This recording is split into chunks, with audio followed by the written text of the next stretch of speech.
This meeting is being recorded. Hi, and welcome to our Lunch and Learn series here at KKJ Forensic and Psychological Services. My name is Kaytie Mero, and I'm a mental health therapist.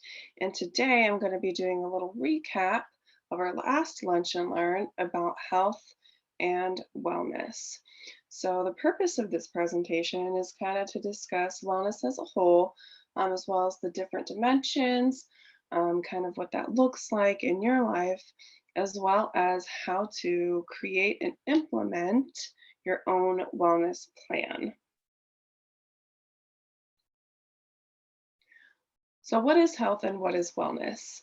In the past, these terms have often been used interchangeably, but now you can see that they have their own terms. Health is often refers to physical well-being. It includes our nutrition, our exercise, and sleeping habits, and also the absence of chronic illnesses, which is your high blood pressure, diabetes, that sort of thing. And according to the National Wellness Institute, wellness is considered an active process through which people become aware of and make choices toward a more successful existence. And this definition is often based on three tenets. Wellness is considered a conscious, self directed, and evolving process of achieving full potential. It is also multidimensional and holistic, and it encompasses lifestyle, mental, spiritual well being, as well as the environment. Wellness is also positive and affirming. It is ongoing and it aims to enhance our overall well being and improve our overall quality of life. So, I just want to take a few minutes to sit back and kind of reflect on these questions. What does wellness mean to you? And what does that look like in your life? How do you take care of yourself? What is your typical self care routine? What does being healthy mean to you?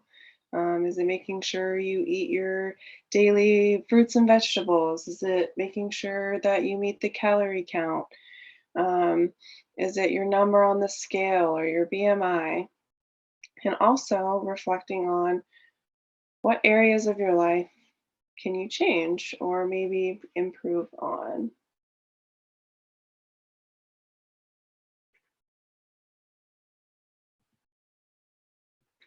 As I mentioned previously, wellness is multidimensional. We have our physical wellness, our spiritual wellness, intellectual, financial, mental wellness, emotional, social. And so, what does that all really mean? Typically, intellectual wellness is our ability to expand our knowledge, skills, and creativity.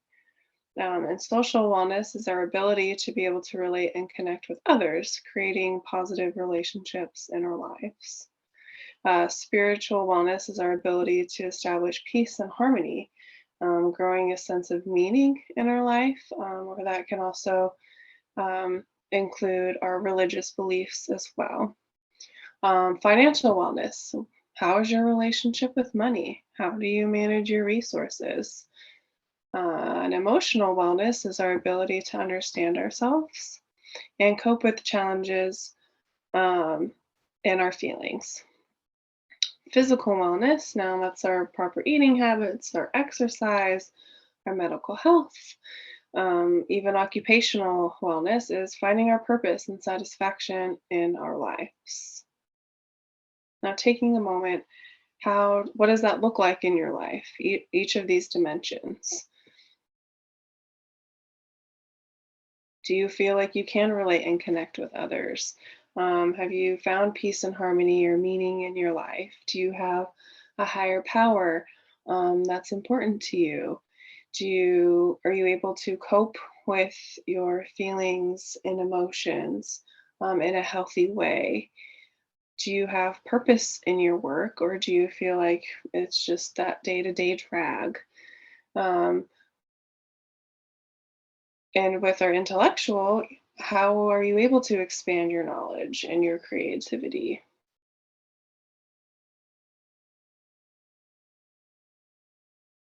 Now, Michael Arlowski, he's the author of Wellness Coaching for Lasting Lifestyle Change. He actually created a customized wellness plan that enables clients to identify specifically how they want to work on improving their lifestyle.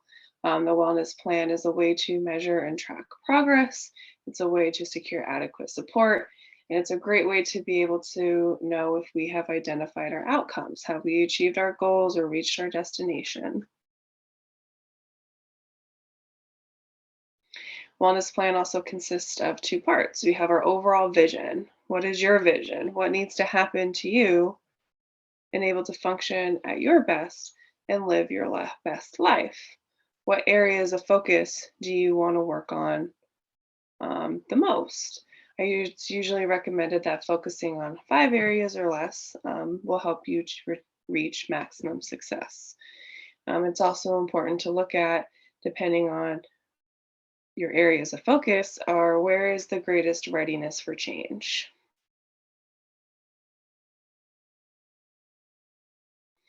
Areas of focus include desires, our location, our destination, commitment, and challenges, also our strategies and support. So, what do you want? What do you want to work on? Where are you at in your current situation? Where exactly do you want to go and who do you want to be? Are you able to commit and what exactly can you commit to? What obstacles are in your way or what challenges your path? And how do you or how can you overcome those challenges? It's also important that during this change that you have adequate support, that you have somebody in your corner helping you and supporting you, not only just keeping you accountable, but also being able to provide you some encouragement as well. Now, some helpful tips um, with creating your wellness plan is giving yourself permission.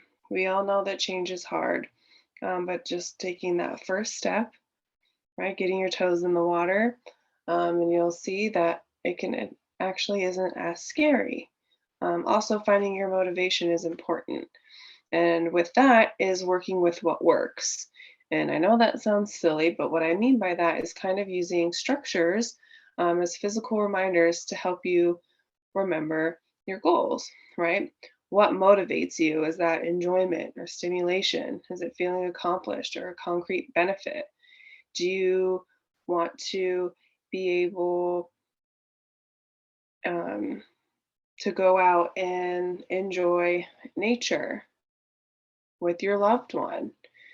Um, and so maybe a structure would be having a little picture of nature, or a little rock maybe that you found on a trail, using a picture of a loved one, of using that as motivation, of being able to look at it and say, I want to be able to spend more time with this person, or do these things.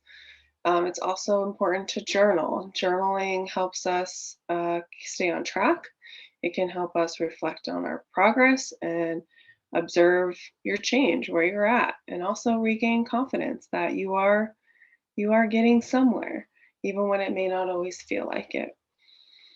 And with your wellness plan, it's also important to set realistic goals. And a great acronym for that is SMART. SMART goals are specific, measurable, attainable, relevant, and time based.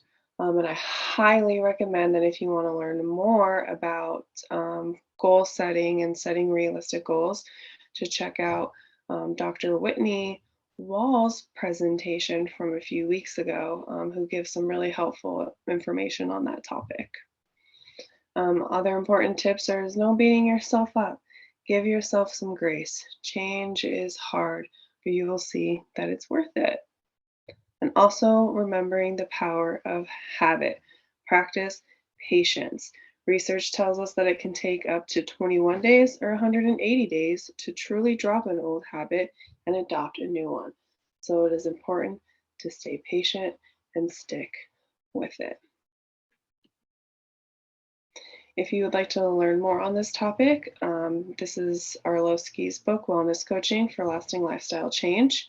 And within that book, he actually has a great outline of the wellness map that is more detailed. That could be very helpful as well. And it has been a pleasure having this opportunity to be able to give a little bit of information about wellness and what that looks like, and how to create your own wellness plan.